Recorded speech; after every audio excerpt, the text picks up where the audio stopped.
Hello guys, welcome to my channel Deepa education जे।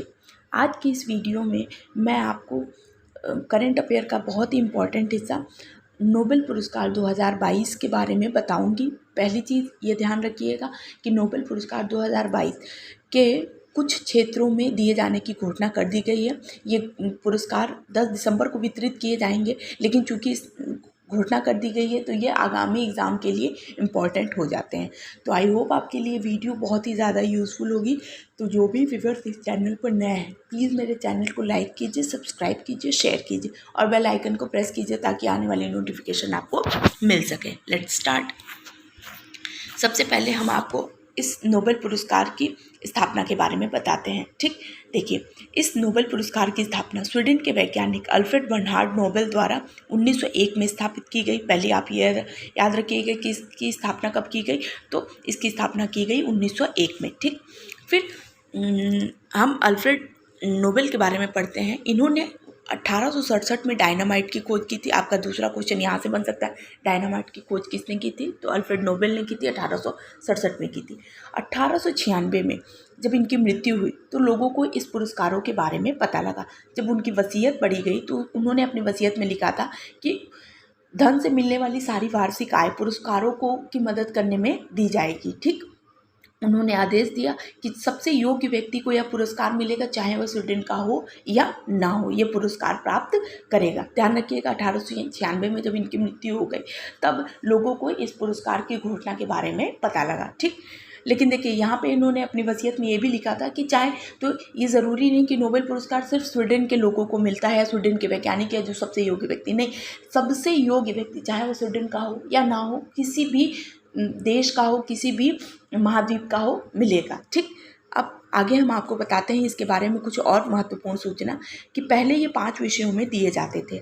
1967 में पहली बार ये अर्थशास्त्र के विषय में दिए जाने लगे। देखिए, अगर आपसे, और यह पुरस्कार अगर सबसे पहली बार बात करें तो 1969 में पहली बार प्रदान किए गए। देखिए, 2 इम्पॉर्टेंट फैक्ट है यहाँ पर है कि पहले ये 5 विषयों में दिए जाते थे। ठीक, फिर 1967 में ये अर्थशास्त्र के विषय में दिए जाने लगे और ये पुरस्कार स्वेरिजिस रिक्स बैंक द्वारा 1969 में पहली बार प्रदान किए गए थे। ठीक, ध्यान रखिएगा। नोबेल पुरस्कार किन किन क्षेत्रों में, जो 6 क्षेत्र में बता रही थी, वो पहला है शांति के क्षेत्र में, साहित्य के क्षेत्र में, भौतिकी के क्षेत्र में, चिकित्सा, अर्थशास्त्र और रसायन के क्षेत्र में दिया जाता है। बहुत ज़्यादा इम्पॉर्टेंट है। कभी कभी आपका ऑप्शन में 4 ऑप्शन में, इन्हीं 4 ऑप्शन में 3 ऑप्शन इनमें से होता है और एक ऑप्शन कहीं बाहर से दे देता है। तो आप ध्यान रखिएगा, ये शांति, साहित्य, भौतिकी, चिकित्सा, अर्थशास्त्र और रसायन के क्षेत्र में दिया जाता है, यानी टोटल 6 क्षेत्रों में ये दिया जाता है। ठीक, अब आगे हम बात करते हैं 2022 नोबेल पुरस्कार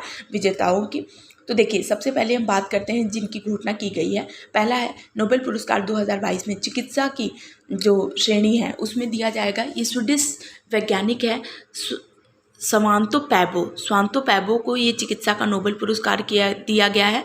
स्वांतो पैबो को चिकित्सा का नोबेल पुरस्कार दिए जाने की घोषणा की गई। ध्यान रखिएगा, ये पुरस्कार जो है वो दिसंबर में वितरित किए जाएंगे, लेकिन चूंकि इस पुरस्कार की घोषणा के बारे में आपको बता रही हूँ कि स्वांतो पैबो को चिकित्सा का नोबेल पुरस्कार 2022 का मिला। अब खोज बहुत इंपॉर्टेंट होती है और सबसे इम्पॉर्टेंट होती है ये कहाँ के वैज्ञानिक है। तो देखिए, चिकित्सा का स्वीडिश वैज्ञानिक है, स्वीडन के हैं, स्वीडिश वैज्ञानिक हैं और स्वांतो पैबो, इनको चिकित्सा का नोबेल पुरस्कार मिला है। खोज है, इन्होंने मानव के क्रमिक विकास पर खोज किया है, मानव के क्रमिक विकास पर खोज किया है। ठीक, आप ये याद रखिएगा, चिकित्सा का पता लग गया। अब हम दूसरे पुरस्कार के बारे में बात करते हैं। अब हम बात करते हैं भौतिकी के पुरस्कार के बारे में। तो भौतिक का नोबेल पुरस्कार जो है वो 3 वैज्ञानिक को, ध्यान रखिएगा, भौतिकी का किसको मिला है? 3 वैज्ञानिक को मिला है।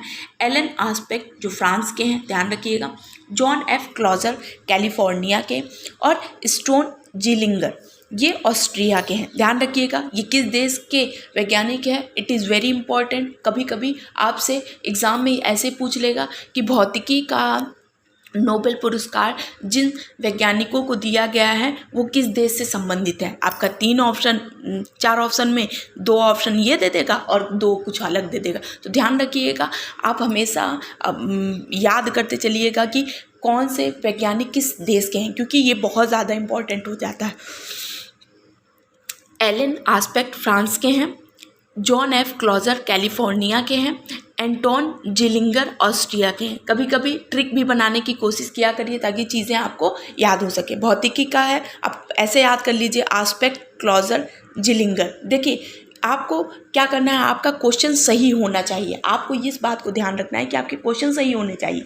देखिए रिटन पेपर थ्योरी पेपर नहीं है, आपका ऑब्जेक्टिव टाइप के क्वेश्चन है। तो ऑब्जेक्टिव टाइप के क्वेश्चन में आप कोशिश ये कीजिए कि आपको चीज़ें सिर्फ आप टिक कैसे कर सकते हैं, आपका सही कैसे हो सकता है। जब चीज़ें आपको याद रहेंगी आप प्रैक्टिस में करेंगे, तो आप पूरा नाम ना याद करके ऐसे भी याद कर सकते हैं कि आस्पेक्ट फ्रांस के हैं, क्लॉजर कैलिफोर्निया के और जिलिंगर ऑस्ट्रिया के हैं। ठीक, तो आई होप आपको कुछ समझ में आ रहा होगा। अब इन तीनों को जो है वो खोज क्या इन लोगों ने की, तो क्वांटम इंफॉर्मेशन साइंस और फोटॉन्स पर रिसर्च के लिए इन्हें ये पुरस्कार मिलेगा। ठीक, क्वांटम इंफॉर्मेशन साइंस और फोटॉन्स पर रिसर्च के लिए। ठीक, ध्यान रखिएगा।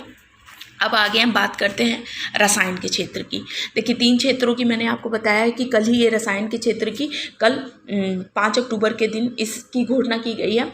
तो कैरोलिन बिट्रोसी जो अमेरिका के हैं, ध्यान रखिएगा, कैरोलिन बिट्रोसी अमेरिका के हैं, मोर्टेन मेडाल डेनमार्क के हैं और के बेरी शार्पलेस ये हैं अमेरिका के। देखिए इन तीनों वैज्ञानिकों को भौतिकी के क्षेत्र में किसको मिला, 3 लोगों को, रसायन के क्षेत्र में भी 3 लोगों को, चिकित्सा के क्षेत्र में 1 लोगों को। ठीक, अभी 3 क्षेत्रों की घोषणा की गई है। खोज क्या किया है, तो देखिए क्लिक केमिस्ट्री और बायो ऑर्थोगोनल केमिस्ट्री के विकास के लिए, बायो ऑर्थोगोनल केमिस्ट्री के विकास के लिए इन्हें रसायन के क्षेत्र में इन तीनों को ये पुरस्कार दिया गया है। कैरोलिन बिट्रोसी जो अमेरिका के हैं, फिर मेडाल डेनमार्क के और शार्पलेस अमेरिका के हैं। ठीक है, हो सकता है आपसे क्वेश्चन ये पूरा पूछ ले कि नोबेल पुरस्कार 2022 में के बेरी शार्पलेस किस देश के वैज्ञानिक है और उन्हें किस क्षेत्र में दिया गया है, तो ये अमेरिका के हैं। देखिए ध्यान रखिएगा, 2 अमेरिका के हैं, कैरोलिन बिट्रोसी और शार्पलेस अमेरिका के हैं, मेडाल डेनमार्क के हैं और इन्हें दिया गया है रसायन के क्षेत्र में। और किस लिए, तो क्लिक केमिस्ट्री और बायो ऑर्गेनल केमिस्ट्री के विकास के लिए। ठीक, तो आई होप आपके लिए ये वीडियो भी बहुत ज़्यादा यूज़फुल होगा। कल ही इन पुरस्कार की, रसायन के पुरस्कार की घोषणा की गई, उसके पहले भौतिकी और चिकित्सा के क्षेत्र की घोषणा कर दी गई है। तो आई होप आपके लिए वीडियो बहुत ज़्यादा यूज़फुल होगी। नोबेल पुरस्कार के से इसके अतिरिक्त जो भी क्वेश्चन बनते हैं वो मैं आपको और करा दूंगी अन्य क्षेत्रों में, जब ये पुरस्कार की घोषणा की जाएगी मैं आपको बता दूंगी। तो आई होप आपके लिए वीडियो बहुत ज़्यादा यूज़फुल होगी। तो जो भी व्यूअर्स इस चैनल पर नए हैं प्लीज़ मेरे चैनल को लाइक कीजिए, सब्सक्राइब कीजिए, शेयर कीजिए। Thank you.